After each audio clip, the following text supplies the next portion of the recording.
Yet another episode of whatever this is with Upsiders. Nice, we made it, Wow. man. That's We a made it very again. good intro.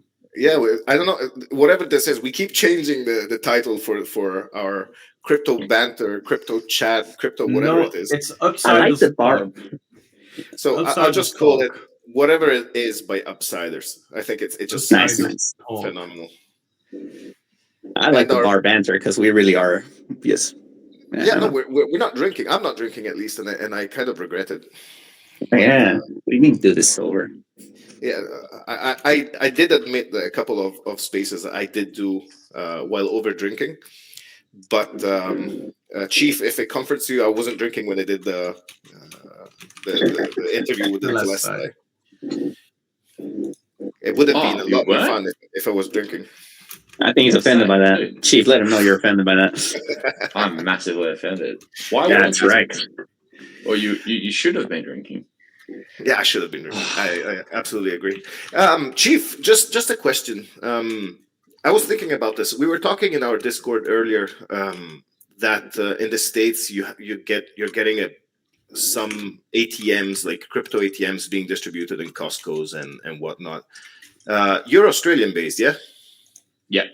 How is crypto being handled in Australia? So the interesting way that they've been handling it is they've basically not been updating regulation. So they're not regulating it by not updating anything that's happened and allowing people to basically treat it as effectively a type of everything but proof of work is basically a type of stock. So they've clarified that proof of work will be basically like a revenue. So it becomes revenue. It's not like a security. But everything else is essentially, being left alone. And that is the Australian government's way of basically allowing innovation to occur and then watching to see how the things develop so that they can then introduce the legislation they need to protect the consumer. So that's been good. The only problem is that the company tax area is like 33%. I think it's 33%. It's relatively high. Only 32? Jesus. Yeah, I know. So you are getting taxed though. It's 30%. There you go. Yeah. So you get taxed on it. You get taxed from whether you're earning it as a like a mineable coin or whether you're trading.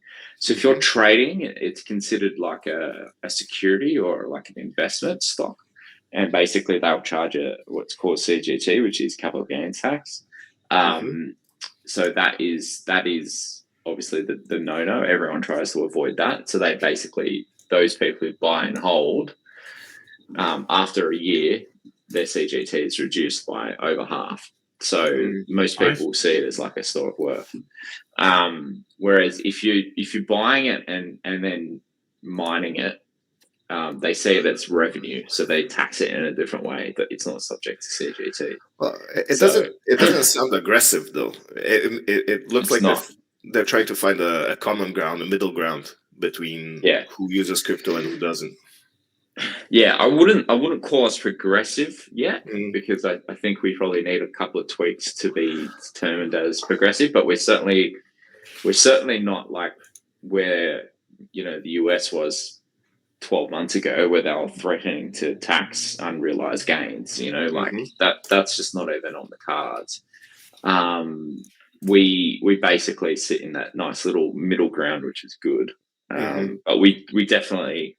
I definitely think that the Australian government, if it continues kind of kicking the can down the road, it'll have to regulate based off the way that business adopt it, because at the moment there's just no rules around what can businesses do or not do with it. It's basically an asset at the moment, but they need better clarity on it, because use of the technology for the purpose of the technology's creation is something they haven't really looked at. It's an interesting interesting situation, that's for sure. I think that we could become, I won't say a leader, but certainly a progressive place to be with crypto if we tweak it a little bit here and there. It's interesting that Australia would not be the first country that lacks in regulation for crypto, but still they deem it fit for it to be taxed. It's as if saying, we don't quite understand it yet, but how about you give us some money? It sounds it just sounds like that. But I don't know. As a European, I'm finding that Europe, on the other hand, is really taking the wrong approach to crypto. They are overly aggressive from an institutional point of view. They are putting a label on crypto that is just, honestly, it feels as if you're doing something wrong. Whether or not you believe in crypto, you just feel like you're expected to hide the fact that you are a crypto enthusiast and that you believe in Bitcoin or you believe in Ethereum, whatever you believe in. It's just it goes the opposite way. So I was expecting, this whole shift in opinion ever since our friend Trump took his seat in the American government, but in reality, it just went worse. And I hope you guys manage to get out of it positively, because but for America, maybe it's like better strict regulation than no regulation, because companies have no idea what they can and can't do. That's true, but you know my position on regulation. Regulation is it's a very good word to just throw around. Everybody talks about regulation, but the fact is, regulations often, not always, but often just means control, and it doesn't always go in the way of taking care of the consumer. It doesn't always take care of the users. It often just limits the development of something. And regulation in Europe, we all know, as Europeans, we know how this works. There's no innovation. There's no tech companies coming up with great ideas because they're so heavily regulated that they're just killing the industry. Yeah, what governments need to, what governments are scared of, and this is my perspective, is they realize that it's a secondary form of money, and thus they can't control the supply of it or the price of it or people using it. So it's a tax issue, right? It comes down to tax. On the one level, they want to make sure that they earn tax out of whatever you're doing, right? So that's why they'll introduce regulation. But on the other hand, they don't really care if you get scammed. They're just going to protect you. They're just going to try to protect you under the guise of being a good person, when in reality, they just want to make sure they're able to tax you for whatever you make. Again, so I agree 500%. It's not about the protection of the user base. It's never about this. If I can intervene into this, sure. Who are you? You can. He's familiar. This is a joke, guys. Yeah. I'm also from Outsiders. I'm more the analyst kind of guy. The problem I see is that there are two sides to this that are trying to push their own interests, right? Crypto people want the security, they want full control, they want transparency, and they want basically to detach themselves from any governmental oversight. But at the same time, we are asking for mass adoption of the entire world.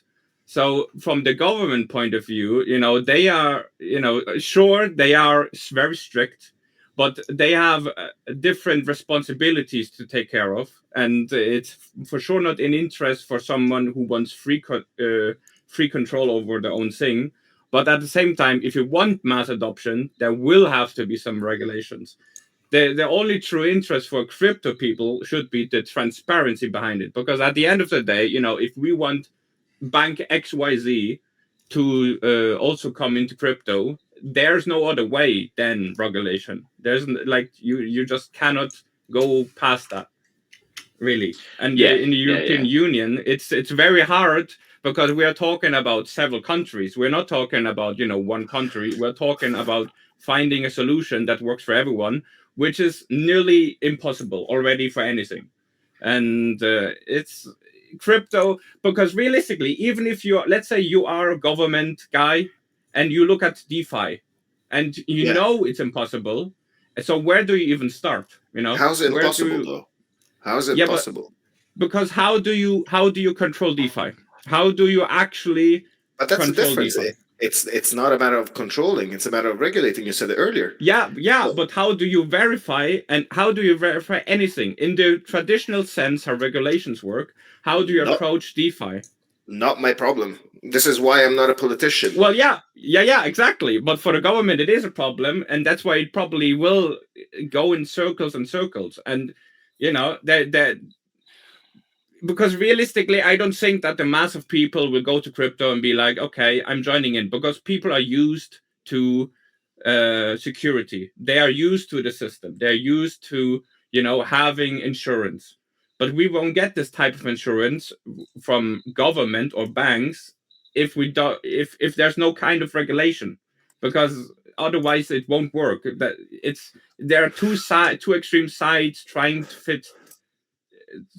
to find a solution. Absolutely. Yeah. In the meantime, we have Walleye and Max coming from Hydra. I sent you guys the invitation to come up as speakers.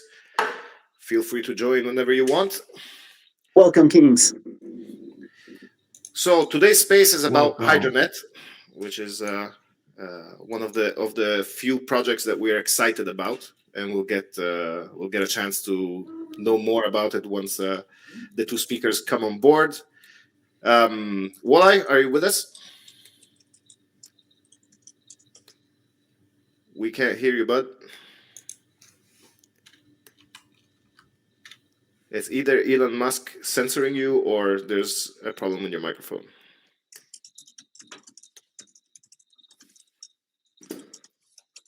Well, in the meantime, that the tech issue gets sorted, I think Heath, I think that the major issue with the whole story of regulation is the fact that yes, politicians don't understand it.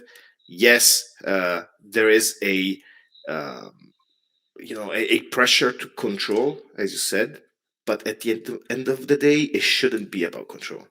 It shouldn't be about control. So most of Europe asks its citizens to be honest about taxes and to avoid tax evasion, and asks businesses to declare their own profits and turnovers. Crypto could be treated the same way. It doesn't need to be controlled to that aspect. The fact that there's no trust in it, it's not my problem. That's what I'm saying. I just find regulation to be another word for censorship, especially in Europe. It's just being abused. And every time we hear the European Central Bank speaking about regulation of crypto, we know that it's not regulations that they're looking for. As you said, they're just looking for an excuse to control it. So we have Max as well on board. Is your mic working? Hello, everybody. Can you hear me? Hey there. Yep. Hi, Max. How you doing? Welcome, Max. Hello. How are you guys doing? I'm really good. Glad to be here. No, thank you for coming. As I told you, our audiences are a selected few. We are a special bunch of people, but we're all crypto enthusiasts. So we're really happy to have you here and to present to us Hydranet. We've been talking about it in our community for a while, and Upsiders is extremely surprised of how cool your project is. It's one of those things that kind of brings a innovation to a place that is about innovation. So I can't wait for you to explain to us the core concepts behind it. But we've been all looking at your videos, we've been listening to spaces, and we've been going through your updates. I'm sad to say that a couple of really excited guys about Hydranet are not with us today. They're part of their community as well, but they had a couple of questions. We'll talk on their behalf since they couldn't make it. Yeah, I'm glad to introduce our project. I think Walleye should be here too, no? Can you hear me now? Yes, we can. Beautiful, beautiful. How Okay. you doing, Wolai? Welcome. I'm doing great. How are you guys? I have no idea. I'll let the other guys answer that. We're good today. Welcome. Good. Yeah. So, I mean, you guys are all familiar with our project. Most of you should be. I mean, we've been creating this for quite some time. I mean, there's a long history involved in the project. Most of you already kind of know that. But I mean, it originally started with the idea of, creating a decentralized environment for individuals to trade with, peer to peer, away from any kind of centralized source, allowing, control for the users, and of course, some revenue generation as well for those who support the network. And then over time, there was a lot of roadblocks, team changes that needed to take place, innovation that needed to take place for those ideas to actually come to reality. And we've developed from a downloadable client to a web-based client, which we're now testing with the community that we have, and we've just today put on some new testers, and they're having a great experience doing it. So we've been evolving in order to match what we see the environment will be in the future, right? So just like any other wallets that you see out there, whether that be MetaMask, Phantom, I mean, they all interact with liquidity pools and different DEXs, and they connect, Web3, etc. So we're just creating a network that's going to be the same kind of environment, except for all in one, for all different chains that we support, and all off chain, so that way it's more of a centralized experience with no gas fees, no kind of latency, no MEV bot runs on your orders. And then on top of that, because we have that, we took the Lightning Network in, and it has that inherent security and privacy involved. And I want to say like inherent, right? Because we didn't design it to be private, but it's inherently private because of the construction of the Lightning Network. And then we created Lithium to be the brother of the Lightning Network, but for all other crypto, pretty much I would say 95% of all other crypto that's not isolated on their own chain, that can't do any kind of state channels. And we can go into the future of like looking at separate chains that maybe aren't compatible when that time comes, but we're just focused on EVM right now. And so I mean that's quite a lot of chains that we can incorporate. Sure. And then that's all off chain, and then of course with that you have the inherent security and privacy, and you have the ability to transact off chain. And I mean that alone, I'm more bullish on. Like I love the fact that we can trade peer to peer, and we kind of replace a lot of the infrastructure that's already there for DEXs and everything. But now we have another use case on top of it, especially if there's a global kind of adoption factor that happens, right? And now if there's any kind of ability to use cryptocurrency as a currency that's accepted in the countries, I mean we're there. I mean we have everything that's necessary for somebody to create a QR code as a vendor, and the individual just pays or transacts from their mobile device, and instantly switches and does everything for them and undercuts the cost for everything else. So I mean, like, we really fell into a really good place with the idea that we wanted to do, and then it just presented itself in the global economy.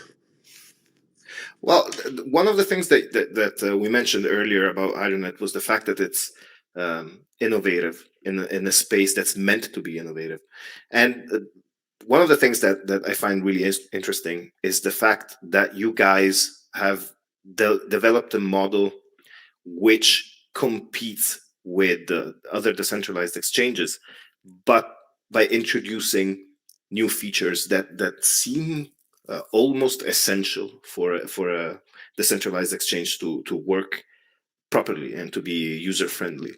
I was particularly fascinated about the fact that you managed to mimic the Lightning Network also for EVM blockchains.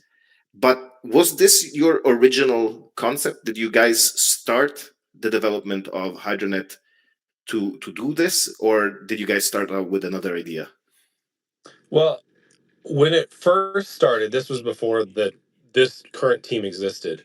It was just basically Lightning Network, right? And they were doing Bitcoin and Litecoin transactions, and then that evolved because of the upcoming of EVM. I mean, this was I want to say it was in like 2000 and 2020 and 2021, and then that team stepped back and I think they tried to bring on like Radium. They tried to bring on other projects that could help with the solution for bringing EVM compatibility into it. And I think they went with Connects, and Connects they started to develop that EVM state channel tech, right? But then they dropped it because they didn't see that there was an adoption factor in that, and they went along with everybody else that was like, well, we can just do other things that seem more profitable at the moment, right? So then they stopped supporting it. However, it was still a complete protocol. So we were able to use it, and even with our V1 DEX that we had for a downloadable client, I mean that had the Connect solution for state channels, and it was tested, and we had everything going on, and we were able to exchange Ethereum for Bitcoin. I mean, we were the first ones to do that, regardless of what you see out there. And regardless of what other projects are out there, I mean that was the first solution that actually was the first cross-chain peer-to-peer state channel off-chain solution. Um, and but there was a big roadblock in that there wasn't a multi-hop factor, right? And so one hub couldn't talk to another hub, and therefore it was a centralized solution.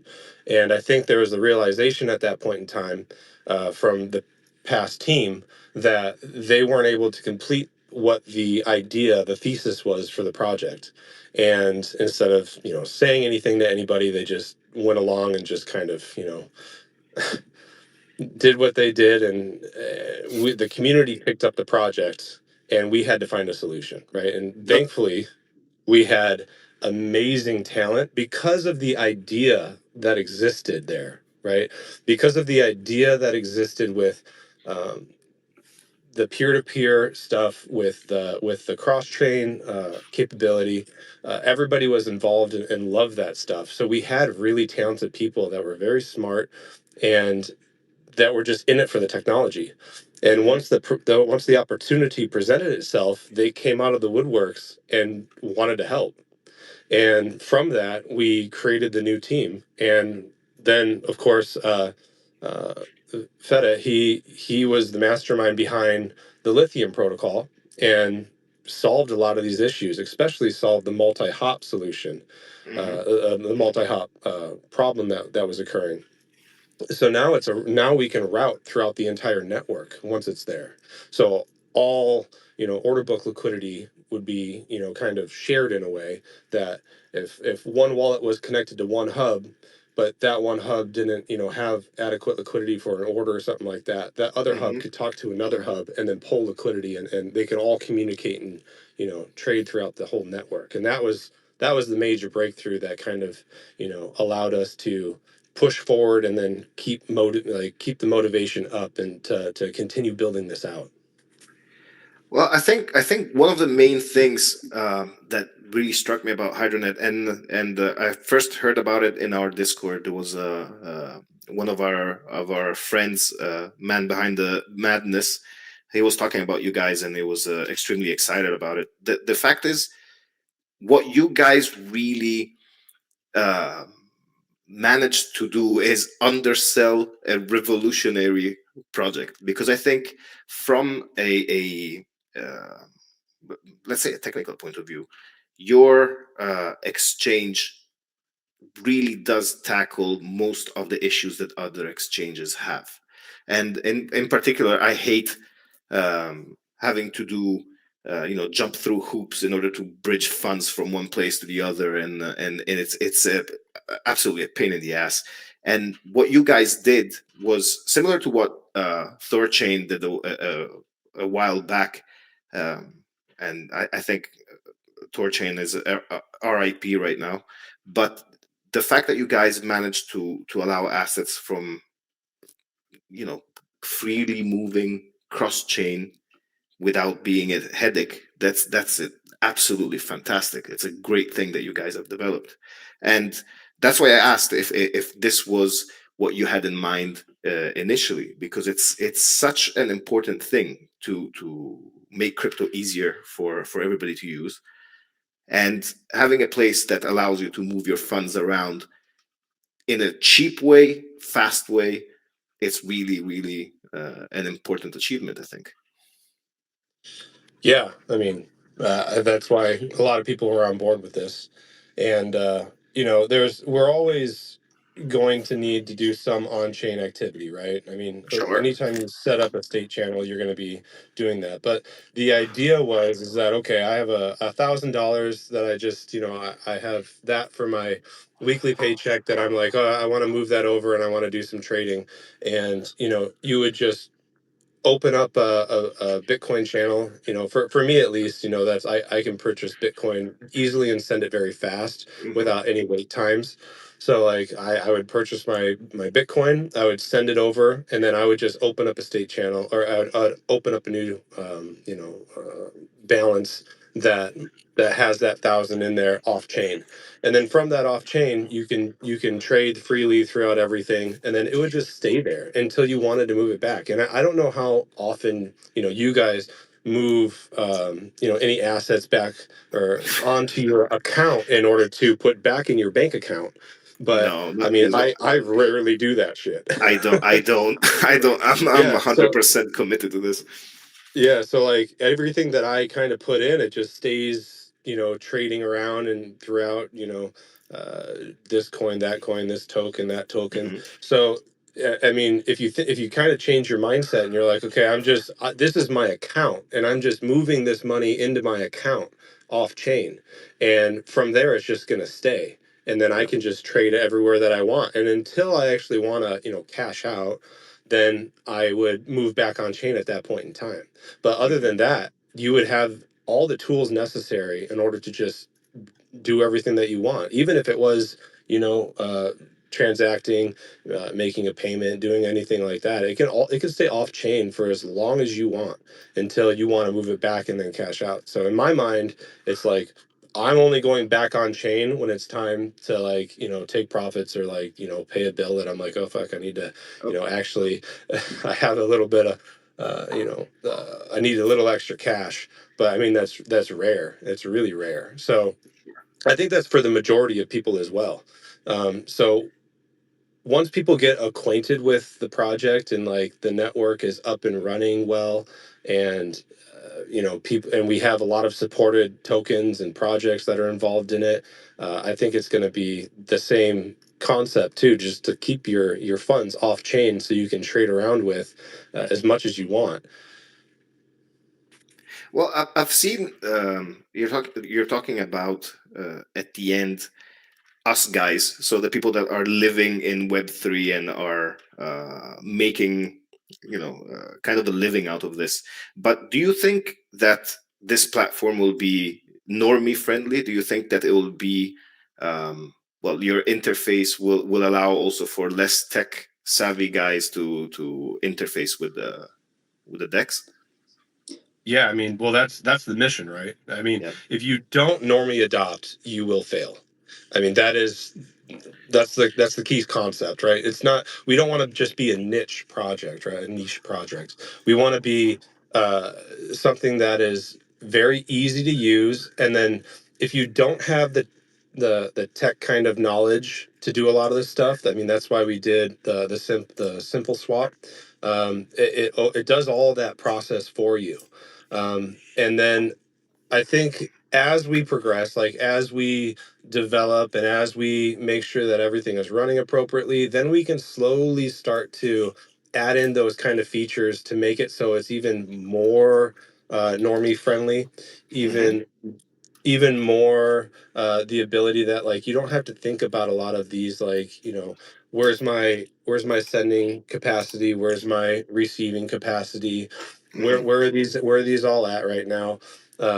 Maybe, you know, I think even if it was just like pop-up notification kind of stuff, would you like to do this, would you like to do that, and not just like, do I need to find this and then do that myself, you know what I mean? So like any kind of system that moves you through it as like a prompt is better in my mind, because you don't have to think about it as much. But you know, we have to develop the infrastructure first, and then you start to bring on those extra little features as well. And that's the direction that we need to go, right? And we're already starting that way. So How much do you think that your community is actually contributing into the development of the product that you're doing? We're in your community. We see the guys that are interacting, and we see that there's a lot of people that are actually active.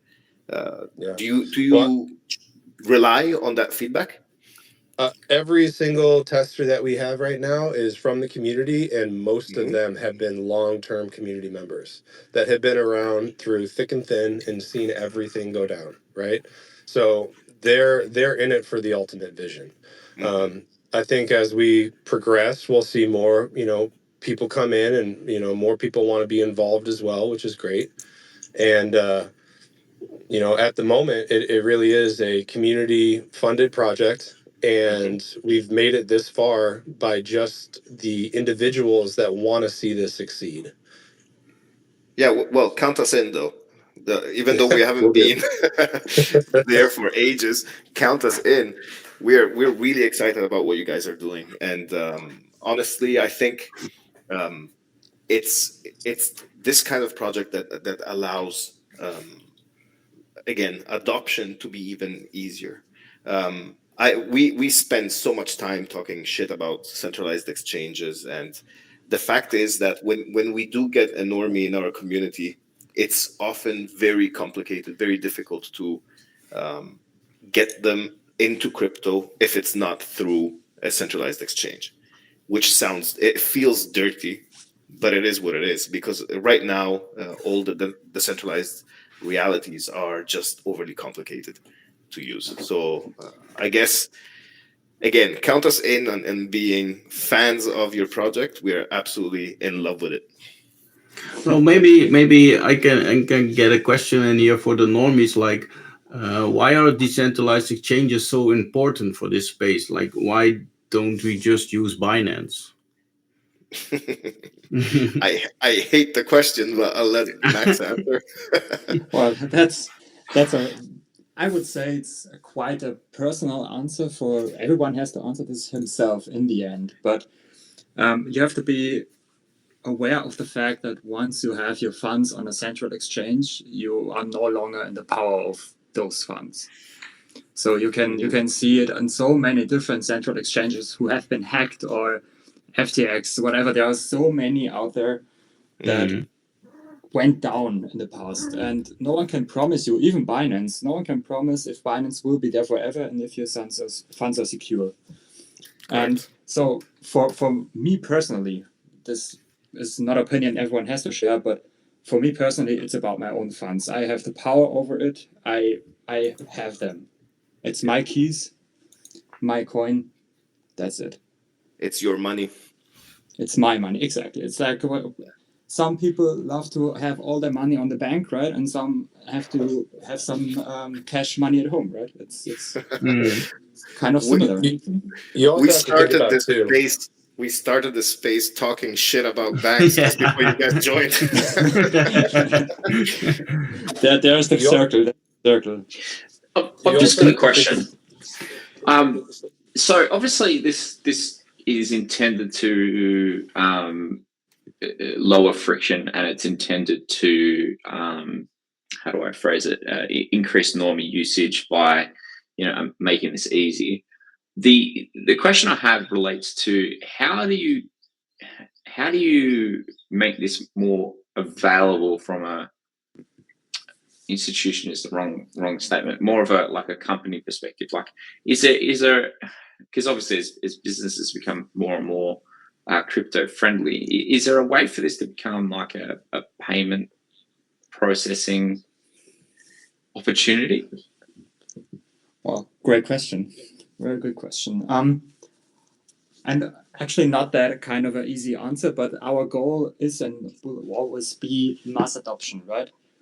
And even though when you look at our wallet right now and our whole swap experience, it may seem a little bit complicated to use, even though we try our best to improve the user experience and make it as easy as possible. But you have to keep in mind, it's a development, it's still in development, and we are like pioneers in this regard. So in order to test and develop it properly, we have to inspect every edge of our technology. And this also means we have to display everything and test everything. So yes, our goal is still to have mass adoption, and all I can say is there is still a lot to come, and we are definitely planning on making it more available for very like a really low key entry point. That's still our goal. And Right, when it okay, comes so to a business perspective, well, yeah, there are so many people out there who just want to have swaps, or at least we believe that there are a lot of people out there who just want to swap their coins, right? They don't want to open channels and stuff like that. And essentially, that's the masses we want to talk to. But like I said before, we have a road to go to make sure everything is secure, everything is working properly.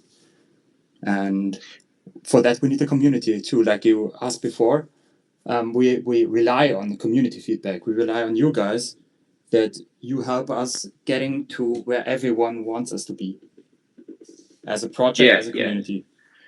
Is an on-ramp possible for as well in the future? Like, is that something you're working towards? Not particularly. Like when once you go to this on-ramp, you have to, you're very regulated, right?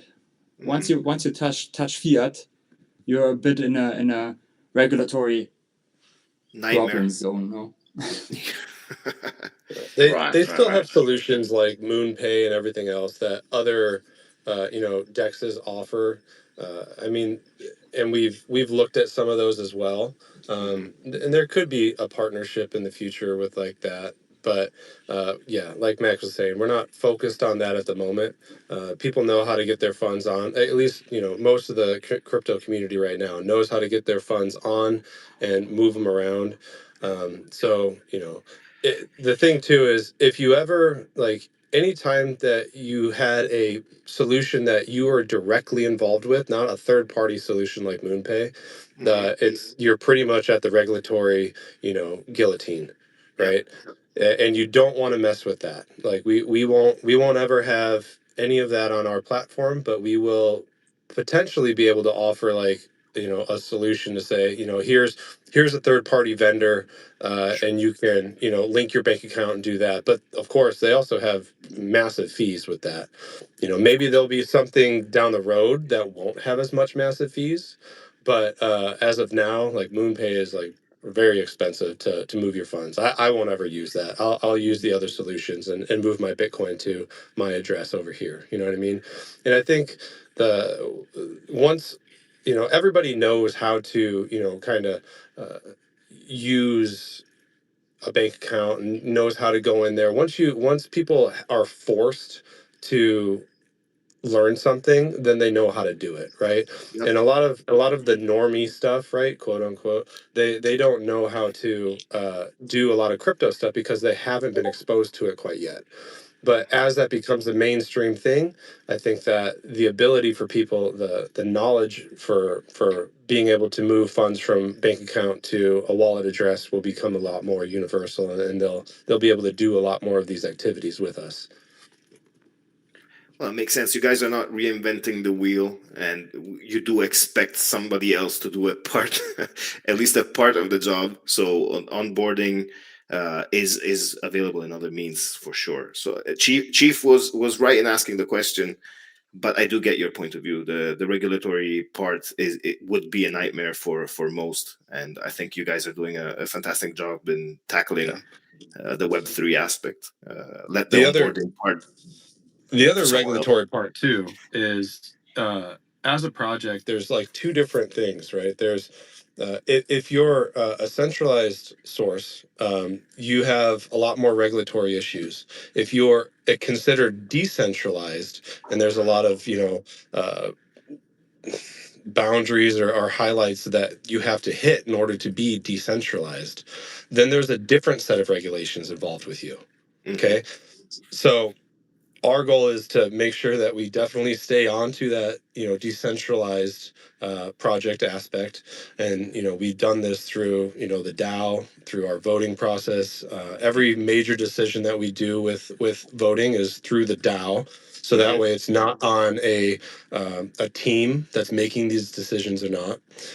Even if we put out a DAO vote that said, 5 million HDN to the team in order to do with that as the team needs for, this or that. That decision was made from a decentralized source, and then the team, which is, a centralized source, would be, using it as they said in the vote. Like everything has to be decentralized in order, and you have to retain that in order to, continue on with that, the ability to say that you are truly decentralized. And this goes on to the network as well. When we start doing our Titans and Guardians and everything, like this whole architecture is meant to be decentralized. So when we come into this new era of finance, in the future, I expect that there will be a lot of regulatory jargon that tells you the difference between the two. So we are waiting for a lot of clarification on that as well. Hopefully we get that in the next 4 years. I think that we might get that in the next 2 years or 3 years. And if we do see that, and then we can start to abide by the rules of whatever they say. And this could, translate into any kind of applications that you build in order to, transact, peer to peer. And you might be able to offer services like was pointed out. How do you go about this regulatory environment and offer these kind of services and still, be in good standing? So you need that clarification first, but we know the direction to go in order to stay in that boundary of decentralized. So as long as we kind of remain on that side, once we get that clarification, then we can kind of adopt, and then we'll have everything built out by then, and we'll be able to offer services under that, regulatory guidance. Just a curiosity, where are you guys based? Where's if you were to tell us geographically speaking, where are you guys based? So the foundation is based out of the Caymans, and the team is based all over the world, right? We have a lot of guys in Europe. I'm out of the States. We have people all over the place. So I mean, it's kind of a mixing pot of all these developers. We have some of our brightest developers are out of Italy and Germany, though. They produce some good guys. I really like how you started with Caymans and you kind of really just went fast into the other aspect. But I think it's a smart move to be based in the Caymans. Yeah. Well, Caymans has there's no business taxes. There's a lot of this stuff, and the Caymans already had a developed cryptocurrency foundation, right? Mm-hmm. So we didn't have to mess around with a lot of other stuff. So it was already developed, it was safe, and we didn't have to worry about bank accounts and taxes. So that's why. I knew exactly where this was going, so this is why I wanted to focus on the Caymans. Very smart choice. Well, that everyone, I mean, even though some people are still doubting us, which is okay, but what people should understand and know about us, we have good advisors. We are speaking with big law firms who actually guide us professionally what we should do and can do and what we shouldn't do. So it's not like a bunch of Degenerates. small people, yeah, didn't want to say it, but yeah, are just sitting around in their dark little cellar and code. We actually try to be as good as possible and make the best out of it, and we are not scared of big decisions. We're not scared of going all in and do the best out of it. You know, we have good people, and if we lack some experience, we get it from experienced people. You know. Sure. I don't get why you would start with a lot of people don't trust us. I mean, it's not like you're developing a project that came out of pump fun. You guys have a legit product. You have a clear roadmap. You have an absolutely clear path in front of you. I think everybody that is familiar with your project can only trust you guys. Yes, that would be also my point of view. But you have to keep in mind, unfortunately, in crypto space, there are a lot of loud people. And if you don't make like a 10 times return within 2 days, then you're suddenly a scam or whatever. So there are a lot of loud voices, unfortunately, but we will prove them wrong, right? We will prove them wrong. And I think right now, if you look at our chat, everyone's pretty hyped. Everyone, or the first 20 testers can already experience our swap mechanism in our whole wallet. With the product will speak for itself. That will silence the haters, I would say. Sure. Can you tell us how the testing is going? What's the feedback from the community so far? Well, I don't know if you guys are in the Discord, but yes, we are. Of course, we are. Yes, yeah. Then you can see the tests are working overwhelmingly good. We started the testing on the 12th of December, 12th and 13th of December, with the first couple of testers. They tried to break Lithium v2, the second iteration of our Lithium protocol. Everything worked, but there was still some optimization going on, which is why in January we launched the third iteration of Lithium, and that has been to the testers now for a couple of weeks. And so far, everything is working extremely smoothly. The tests are going through. There is here and then there is some small improvements that have to be made, but overall, we just like yesterday night, depending on where you live. But yesterday night we expanded our group of testers. The next one in there, as you can see in the HDN general chat, they're reporting and sending screenshots about their swaps, how fast they are. So the feedback has so far been amazing. Yeah, they were really fast. We saw under 2 seconds, and I even saw one screenshot of a swap with 0.8 seconds. Yeah, once I was well, the server, the hub is currently located in Central Europe. I don't know if I find the screenshot, but I did one swap with 0.5 seconds. That was pretty neat.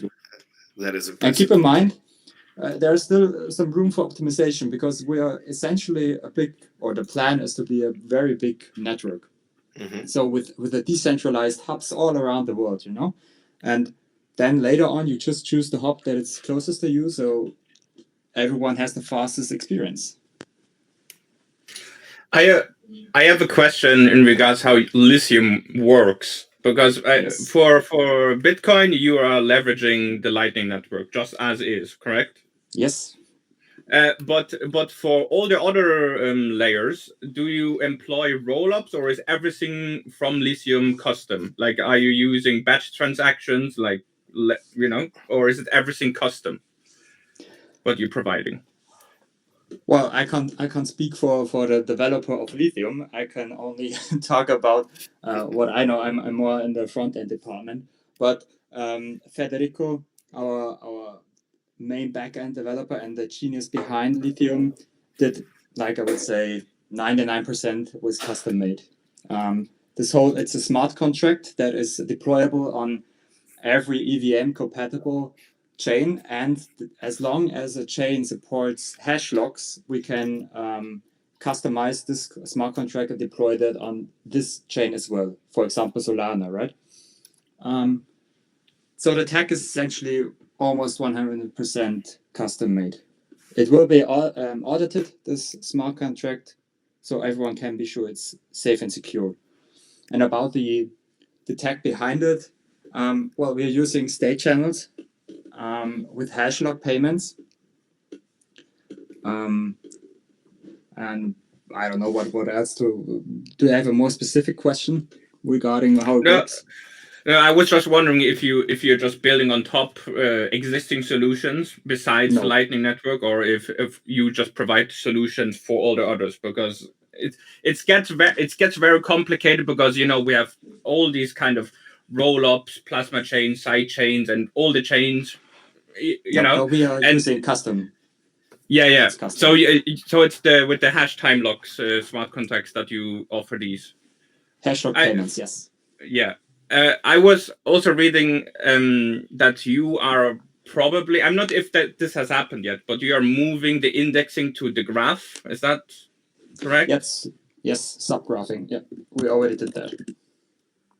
Did you see any improvement of going from your own servers to the graph? That I'm unfortunately not able to answer that. That's not my expertise. Okay. Well, you could just say yes. It makes it sound smart. Yeah. Well, I don't want to lie. That's the point, right? Well, it's not a lie. It's being optimistic. But I wanna provide the information that is viable, right? And that's everyone can verify. Maybe on the next talk, Fede can join, who is more deep into the whole solution as it came out of his brain, right? But for now, I have to pass on that one. All right, that's fine. Well, I don't know if you guys are willing to take questions from the floor. If anybody wants to ask a question, just raise your hand and we'll give you speaker rights. In the meantime that this happens, if it does happen, what do you guys have coming up that you think is really worth talking about? What is the next big milestone on your roadmap? Well, open beta. We have a lot planned for that. We'll have, order books. We'll have pretty much a fully, working product that you would see on mainnet. And correct me if I'm wrong, Max, but it looks like the ability to liquidity provide as well. They've been working on a liquidity provider tab. So everything that you would normally be doing with, like, say, a Uniswap for like liquidity, adding and everything, you would have that as an order book, and you would be able to set your highs and lows. And I think that's pretty much it for the open beta. That's going to be a big one for us, though, because that's going to showcase like the entirety of the project, like for the user experience portion of it, right? And that'll be big for a lot of other people too, to kind of push in their face and be like, well, look what we did, that we've been waiting for. There's a lot of individuals in the space that were very skeptical on us, and this was also around like the whole meme coin, frenzy. I mean, we're still kind of in the tailwinds of that, but it was very difficult to impress a lot of people because there was so much other noise in the space, especially with the gains that meme coins were doing. Communities were popping up left and right, and they were doing absolute dog shit, and they were still at like 100 million valuation. You're like, I don't fucking understand this. But at the same time, you're like, okay, I guess that's where the money's at. So, I think that'll evolve for sure. But open beta will be a big showcasing event for us, in order to allow people to see what will be coming. And then, next will be mainnet. and that will be the actual usability of everything with real funds. We have a lot involved getting that up and going, and open beta is going to be the stone that we're going to be leaping off of in order to gain that attention for the ability for people to provide the liquidity and have all the necessities to make it a very usable product. Because without liquidity, you kind of don't have anything, right? Absolutely. You can have a great product, but unless you have that liquidity that's there, that's deep, it's not going to be as usable. So we really have to make sure that open beta does well, and we have to make sure that it has enough time in order to gain all that support as well. And then, of course, after mainnet, we start developing out the entirety of the network, and allowing other people to open up their hubs, allowing other people to, do all these services like Guardians, and actually create this thing that's truly decentralized. There's a lot of projects out there that say they're decentralized, but in reality, they're not as decentralized as you think they are. So we know something about it. We've been covering this in other spaces in the past. The fact that not everything that is decentralized is actually decentralized. So you guys are on the ball on this one, I think. So if somebody were to just join you or join us now, if they wanted to get to know Hydranet better, what would you suggest they do? What do you think is the best way to get to know your product in detail? yeah, I would just jump in the Discord or jump in the docs. I mean, if you can read through our documentation, you get a pretty good understanding of what we're building. And if you ask a question in our Discord, I guarantee you somebody will jump in. And if you get Victo, you're going to get a lot more information than you want. But you're going to get all the information that you need. So Discord is the way to go to get some more information from Hydranet. So we'll be putting it in the Jumbotron now. We'll be putting the link to your Discord. We've been in there for a while. Again, we've come to know you guys from other community members, so we can tell that you're getting more and more popular. The fact that you guys are working on a DAO, that you guys are relying on the community to perform the testing and getting feedback from them is really promising. It's funny that you mentioned the whole meme coin craze, because we had other developers in our spaces. Last week we had Nervos as well, CKB, and it was mentioned again. It's as if a lot of legit projects like yours are not getting the right attention because there's just people that are just trying to flip some meme coins just for profit. But I think it's part of the game, and the end goal will be of getting those people to come to you guys.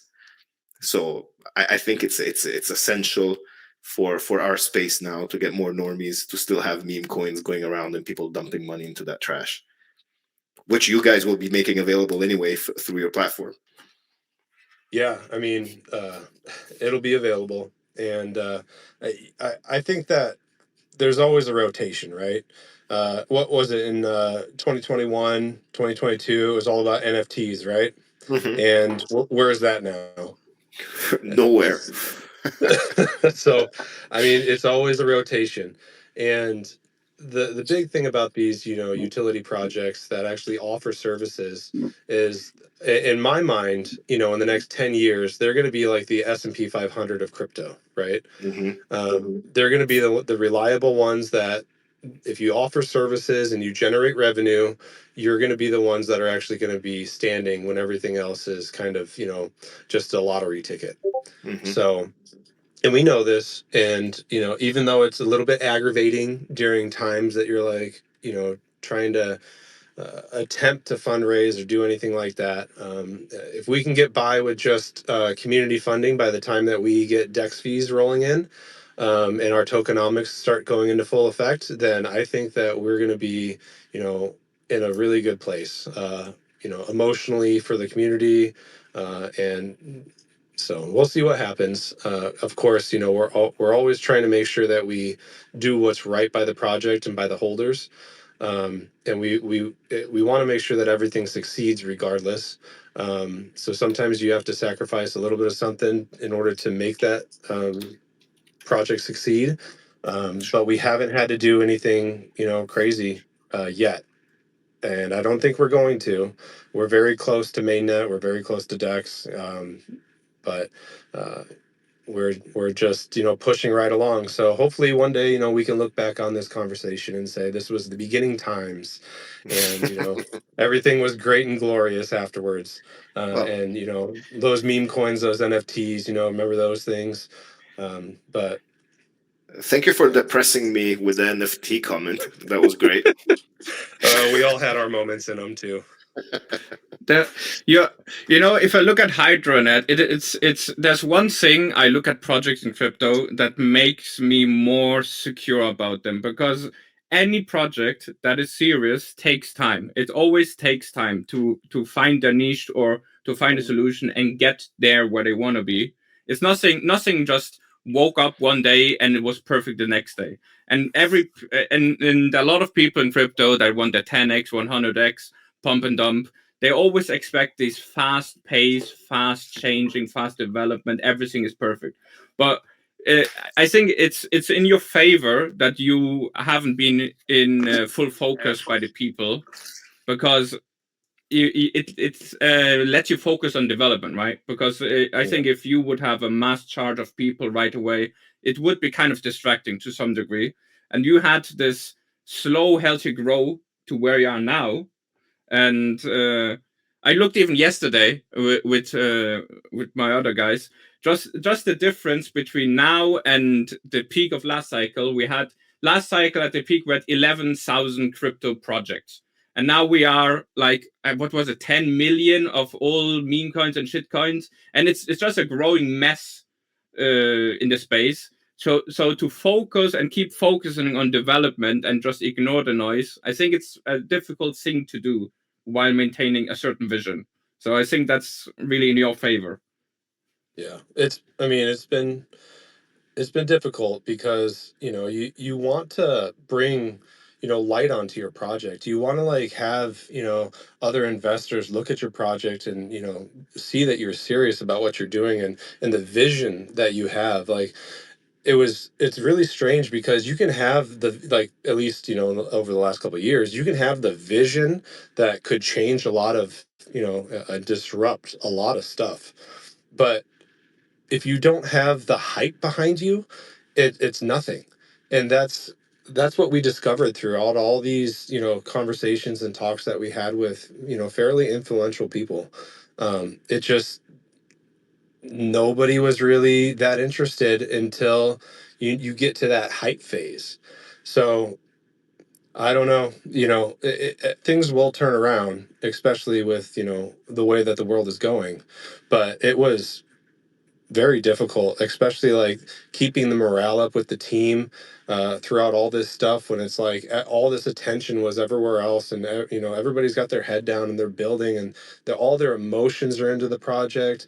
Everybody's just like, they know where we need to go, they know how to get there, but it's just the in-between time that is sometimes a little difficult, especially when you know the value of what you're doing, but the value has been put on to other projects that are just stupid as it just is. So it's a little aggravating sometimes, but in the end, you always have another week to go through it, and then you're like, okay, put your head down and go, and you just keep going. We've been grinding for over a year and a half, 2 years now as this team, and we brought on new team members too, which kind of help out, bringing in new life, new energy. And as we progress, I can tell you, as we progress and each stage has been completed, the morale in the team just gets better and better and better, and we know the direction that we're going, we know how to get there, and we are like 100% confident that we will get there. It's just a matter of time before somebody, before, either if it's mainnet or open beta, before we start having more people reach out and be like, okay, what's going on with this now? Like, you guys are actually moving. Like, what's what's the hype going on? Like, we want to get involved now? So, I mean, even for the conversations that we've had with individuals, it's progressively gotten better and better over time. Before, it was just the idea, to now you're, half in development, and hey, look at our V1 product, look what we can do. Then it's like, now we're on to our next phase and next phase. So, I mean, we see the progress, especially with, the attention that you get, and especially with how people start to treat you and respect you in the end. So. I'll just drop in a second just to tell you guys that ever since you started the space, your price action saw a positive increase. So you're welcome. It's all because of us. It's not because of your hard work. Well, thank you so much. So all the listeners that are holding Hydranet, feel free to tip us with a percentage of your gains. We did this space just for you guys. So thank you and welcome. But I'm glad to say that we have our friend man behind the madness. He just joined us. I don't know if he wants to. He's the guy that introduced us to Hydranet, by the way, and we owe him this experience. So if he wants to speak, I give him the speaker right. It's up to him, really. Guess not. Well, He's too busy buying. He's being very silent. Hey, fellas. Just give a mic check. Yep. Oh, Hey, buddy. well, how are you? Welcome, Keen. There you go. Yeah. I've actually really been enjoying watching everything unfold, although I've not been able to be as active as I normally was because I'm no longer running my own private dev lab in the Research Triangle in America. I'm bouncing around Central Europe. So all in all, it's really fantastic. I just want to congratulate you guys on how far it's come. Because, well, I mean, when I was talking about Bicto and brainstorming about certain elements of technology and certain challenges, the project had a different name. It was so long ago. But that's not important now. I actually had a series of potential questions that hopefully might enlighten some of the gap that I've had since I've been abroad on business. Once upon a time, when we first issued the HDN token to various individuals and participants, which we greedily stored away as soon as we could get our hands on it. At this stage, it was very young as far as the hypotheticals around DAO functionality, tokenomics, benefits, and goals for the future network interface. In other words, how will individual nodes and participants be incentivized to grow the network, keep it healthy, and allow it to expand in the future?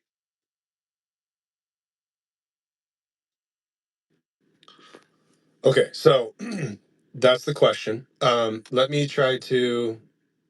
I think I know how to answer you.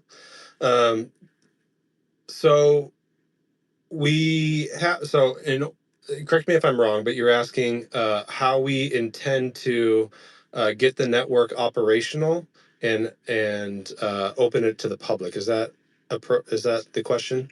Yes, but let me sand the edges. Um, I'm very curious how the network is planned to launch, just as you're saying. But in addition to that, I'm curious what the vision and roadmap is for future tokenomics and how that's going to be implemented across the board. Sure.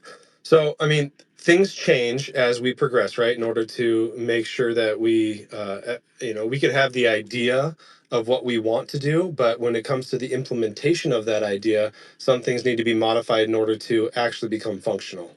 So, for one, as I was saying earlier about you need to remain decentralized, one of the main things about decentralization is you need to be open sourced.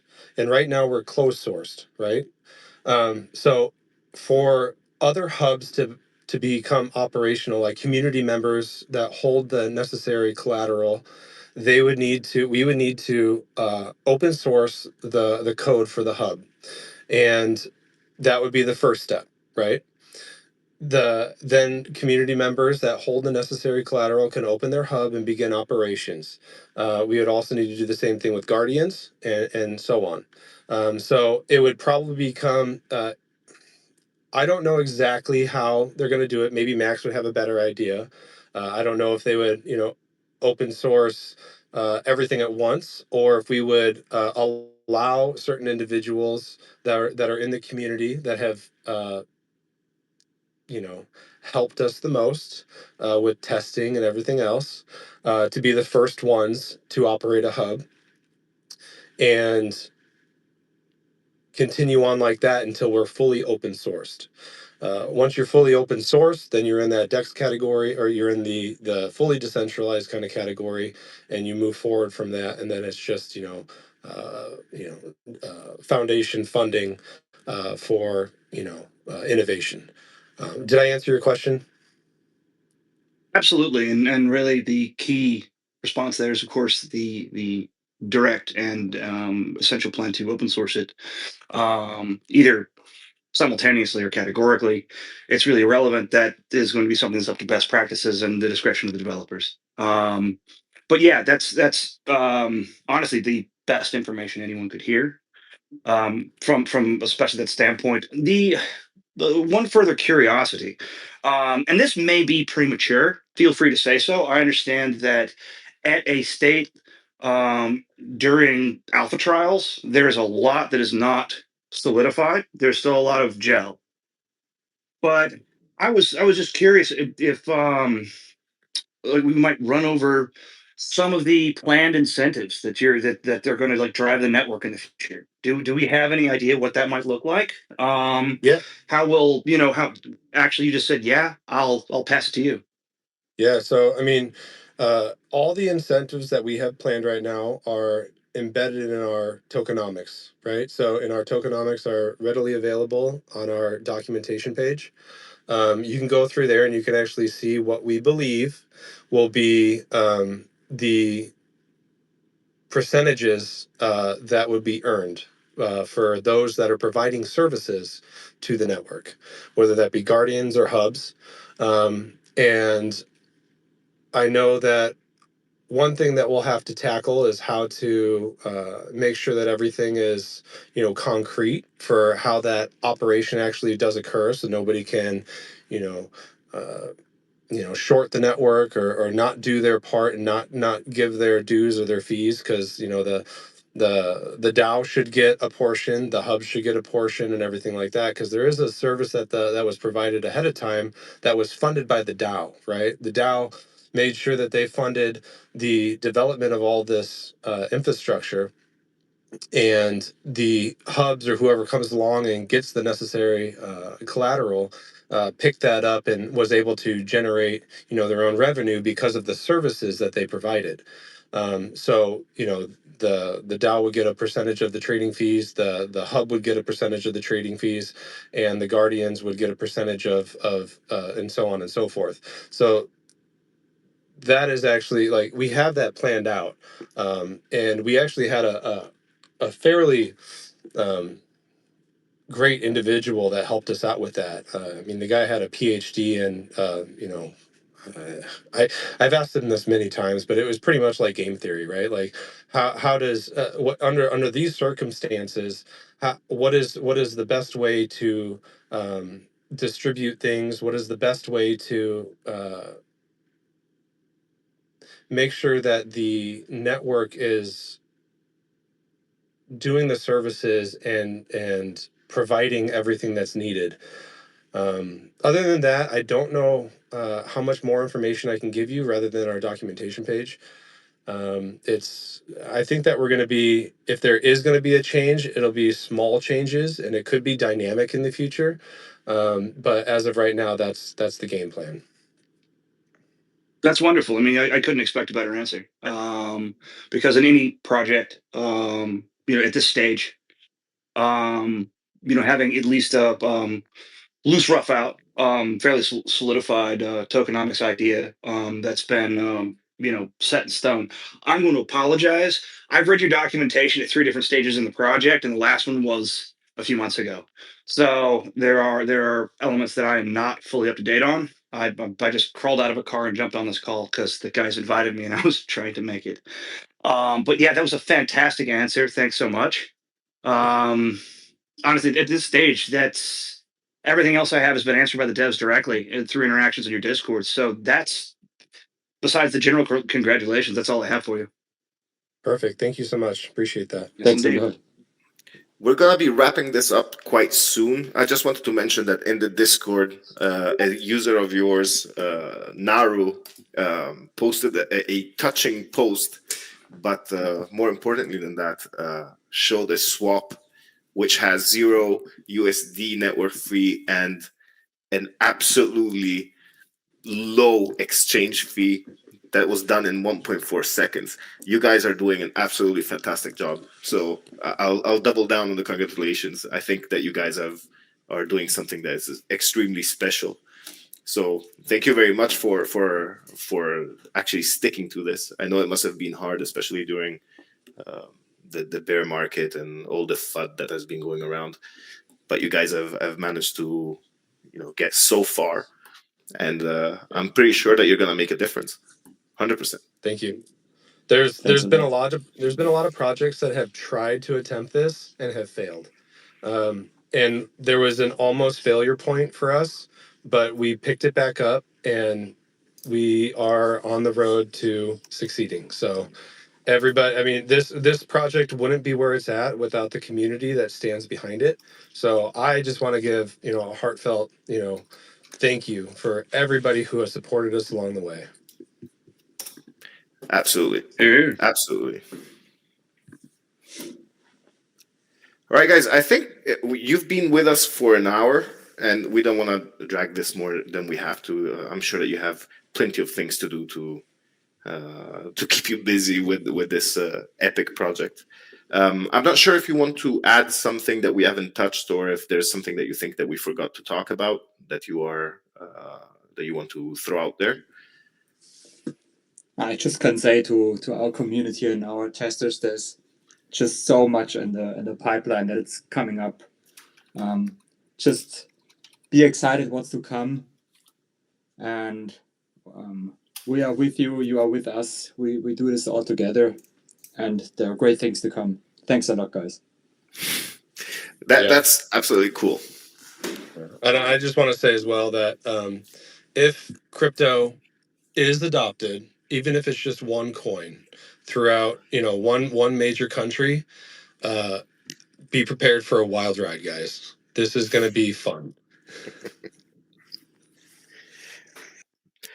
Well, I think we can wrap this up, guys. Thank you very much for joining us. We're a small community. We're just trying to get a little bit of visibility, but while doing some good work and talking to legit people that are doing important stuff in the space. So it's an opportunity for us to get to know you guys better, and so thank you very much on that. I hope that some of the guys that are listening to this space will also join our community, because the more we are, the better this becomes, and we get more visibility. We get more projects like Hydranet to join us. So that would be fantastic to see you in our Discord, maybe even to suggest new projects to look into. So that would be great.